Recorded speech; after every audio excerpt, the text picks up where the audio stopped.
What's up, scholars? This is Caden with Black Books Animated. Today we're going to be doing a review of the book The Rise and Fall of Marcus Garvey by Colin Grant. And we already know that you're going to love this review, so go ahead and smash that like button and subscribe to the channel. Marcus Garvey is known by many as the father of Pan-Africanism. While he made a huge impact in the area of Pan-Africanism, his work went mostly unnoticed in history until the Black Power movement in the 1960s. Marcus Mosiah Garvey Jr. was born on August 17, 1987. He was born to Marcus Mosiah Garvey Sr. and Sarah Ann Richards. He was born into an upper-middle-class Jamaican family in St. Ann's Bay, but to the end of his father's life, his father lost most of their wealth, which caused a huge strain on the family and the family to split up. Garvey has always excelled at everything that he did. In 1905, he moved to Kingston, Jamaica, and rose quickly through the ranks of the P.A. Benjamin Manufacturing Company, becoming the first Afro-Jamaican foreman. After laborers began to strike because of the unjust system, Garvey had an important decision to make because of his position. He had to determine whether to please his friends and be one of the black whites of Jamaica and be reasonably prosperous, or come out openly and defend and help improve and protect the integrity of black millions that were suffering. He chose to suffer with his people, and while in Jamaica, he became a leading member in one of the trade unions.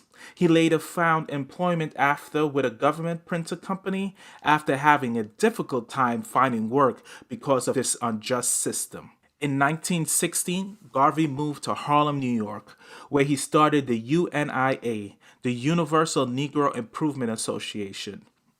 The organization boasts 4 million members at its height, but it didn't start there.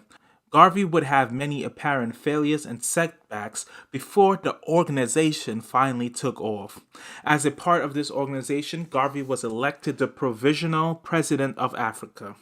The title was meant to convey that Africans needed to be a country under one leader and liberated from the control of the white colonizers.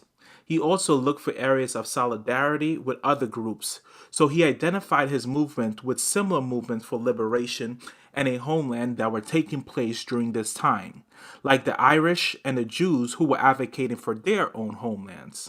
Garvey had many amazing accomplishments as leader of the UNIA. This social movement focused primarily on African advancements throughout the diaspora, specifically on economics and mental liberation. He was able to start the Black Star Line, which was a global shipping company. He also started the Universal Printing House, where he was able to give a picture of his side of the argument, and this paper would be delivered all across the diaspora. The British government and American government tried to ban these papers because it stirred up the black community too much. Garvey started Restaurant Cleaners and the Negro Factory Corporation. He had a knack for starting businesses and understood the importance of building an economic base and correcting the self-image of black people. Garvey had several adversaries during the height of his fame. Most notably was W.E.B. Du Bois. After the passing of Booker T. Washington, Du Bois had become the leading voice of black Americans. The Harvard-educated scholar believed in the higher education of a talented tenth. This highly educated Ivy League Negro would be the one to lead Negroes to their promised land.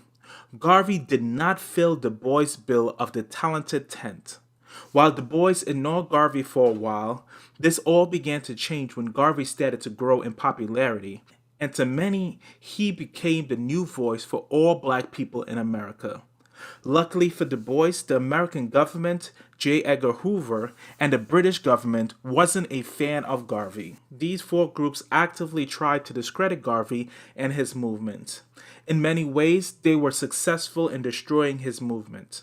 But this just goes to show how much they were scared of what Garvey was able to do and his progress in bringing black people together, not just in the USA, but all across the diaspora. He made some amazing accomplishments in a time where black people were still considered to be inhuman by many white folks.